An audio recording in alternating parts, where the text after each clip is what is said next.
민수기서 32장 28절에서 42절입니다.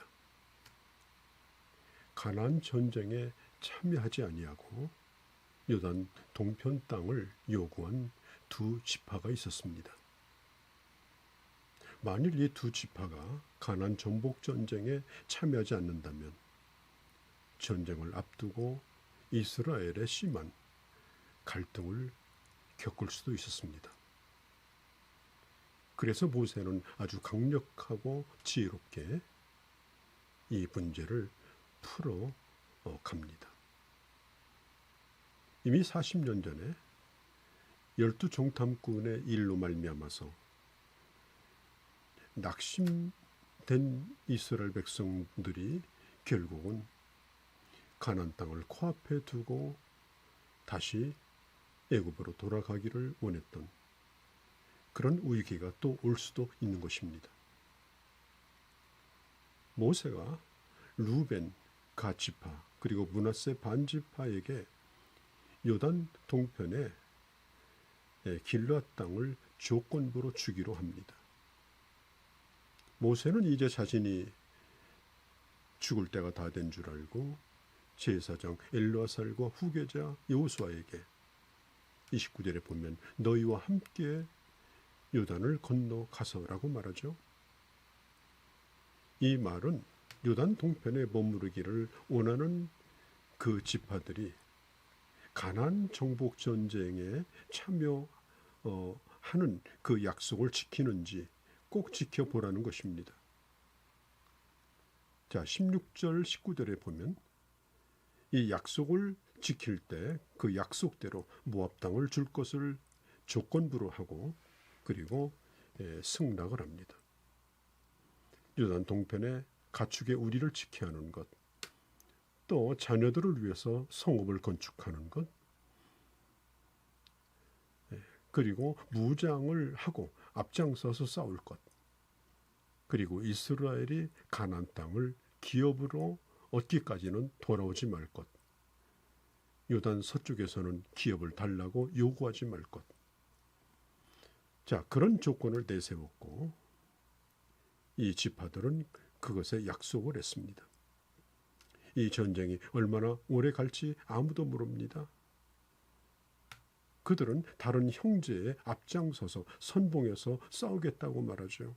결국 이 전쟁은 6년이 걸려서 마치게 되고 그들은 그 약속을 성실히 지켰고 그 후에 여호수아의 축복을 받으면서 여호수아서 22장에 보면 그들의 기업 요단 동편의 땅으로 돌아오게 됩니다. 이들은 마음을 돌이키고 혼자 살겠다고 하지 아니하고 이스라엘이 가나안 땅을 정복하는 데 적극적으로 협력하고 그리고 만일 약속을 지키지 않는다면 그 땅을 내어놓겠다. 약속을 반드시 지켜서 요단 동편을 가지도록 하겠다라고 다짐을 합니다.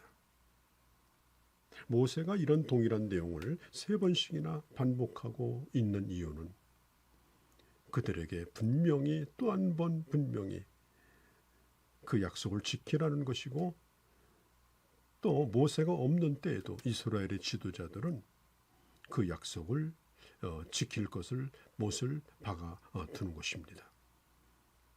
모세는 자신이 존재하지 않은 그때 가서야 이 일이 조치를 취해야 되기 때문에 모세의 후계자인 여호수아와 함께 이 모든 것을 공유합니다. 모세는 가나안 땅을 분배받는 것을 그는 참여하지 못하고 죽을 것이기 때문에 그렇습니다. 모세는 자신이 세상을 떠난 후에도 타협하지 말라, 섣불리 허락하지 말라. 그래서 제사장 엘르아살과 그리고 그의 후계자가 될 여호수아와 긴밀한 협력을 하고 있는 것입니다. 우리가 하나님의 일을 할 때 어떤 일은 투명하게 처리해야 합니다.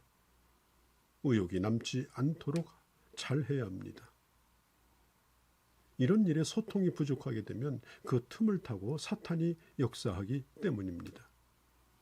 모세는 이 세상에 자신이 살아있을 날이 많지 않을지라도 이를 대충 처리하지 아니하고 분명히 처리하고, 그리고 자신이 없을 때에도 이 일이 계속해서 진행되기를 원했던 것입니다. 사랑하는 성도 여러분, 내가 없는 이 땅에도 하나님의 일은 계속되어야 합니다. 내가 없는 교회에도 하나님의 교회는 계속되어야 합니다. 주님 오실 때까지. 그러므로 교회 안에서 1세대와 2세대 그리고 3세대 이르기까지 그 맥이 끊어지지 아니하도록 사랑과 신뢰와 사명감으로 이어져 가도록 준비를 해야 하는 것입니다. 올림픽 경기에서 아무리 앞선 사람이 잘 뛰었다 하더라도 그 바톤을 잘 넘겨주질 못하면 그 경기는 결론적으로 실패하는 것처럼 하나님의 일도 계속해서 그 아름다운 계승이 이어지도록 해야만 하는 것입니다. 자, 주목할 것은 지금까지는 갓과 루벤 지파만 언급되었는데 이제 33절서부터는 므낫세 반지파도 등장합니다. 그 이유를 분명히 알 수는 없지만은 이 므낫세 반지파가 처음에는 이 갓과 루벤 자손의 과 함께 참여하지 않았다가 그런 협상 과정에서 참여를 하였던 것입니다. 자, 37절, 38절에 보면 이 갓, 루벤, 그 다음에 므낫세 반지파는 12개의 성을 요단 동편에 건축을 합니다.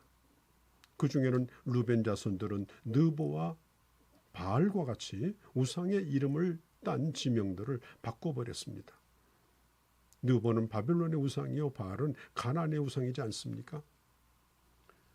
그 성읍의 이름을 어떻게 바꿨는지 그 새 이름은 소개되지 않습니다. 그리고 41절, 42절에 므낫세 지파가 정복한 성읍은 정복한 사람의 이름을 따서 노바라고 또 하봇, 야일 이렇게 불렀습니다. 자신들의 이름을 성의 이름으로 명명을 한 것은 그 성의 주인이 바뀌었음을 분명하게 선포하려는 것이었습니다. 자, 오늘 예수 믿는 우리도 예전의 이름은 우리가 법적으로 가지고 있습니다만은 우리는 새로운 이름을 가지고 있죠. 그게 뭡니까?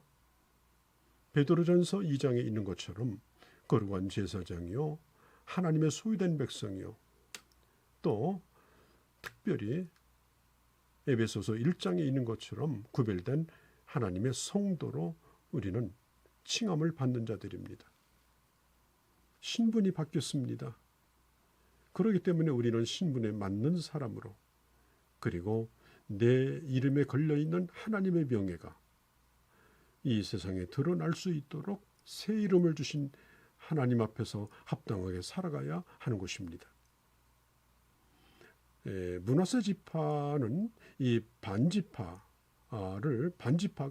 요단 동편에 남아서 그 동쪽 길르앗 땅을 기업으로 얻게 되어집니다. 39절에 보면 이 므낫세의 아들 이 마길의 자손이 가서 길르앗에 진을 치고 거기에 있는 아모리 사람들을 쫓아내는데 공을 세웠기 때문에 이 므낫세 지파도 함께 참여한 것으로 추측이 되어집니다. 자, 33절서부터 42절까지 요단 동편의 땅을 분배하는 것에 대해서 기록하고 있죠. 비록 두 지파 반이 처음에는 비옥한 땅에 눈이 어두워서 이기적인 선택을 하려고 했습니다마는 하나님의 뜻에 지혜롭게 순종함으로 요단 동편 땅을 얻게 되어집니다. 그리고 어떤 선택을 하든지 그 선택에는 대가가 따릅니다. 거저 주어지지 않습니다. 이 동편을 선택한 사람들은 처음에는 거저 가지려고 했지만은, 처음에는 욕심을 부렸지만, 우선 내가 갖고 보자 그런 이기심도 그들에게 있었지만, 하나님의 나라는 결단과 헌신, 그게 필요한 것을 가르쳐주고 있죠. 하나님 무조건 내게 복을 주십시오. 그것은 믿음이 아닙니다. 내가 하나님의 말씀 안에서 살아가려고 하는 그 분명한 결단이 있을 때, 그런 신본주의 신앙을 가지게 되면 복의 근원이 되신 하나님께서 창고를 여시고 하나님의 복을 내려 주시는 것입니다.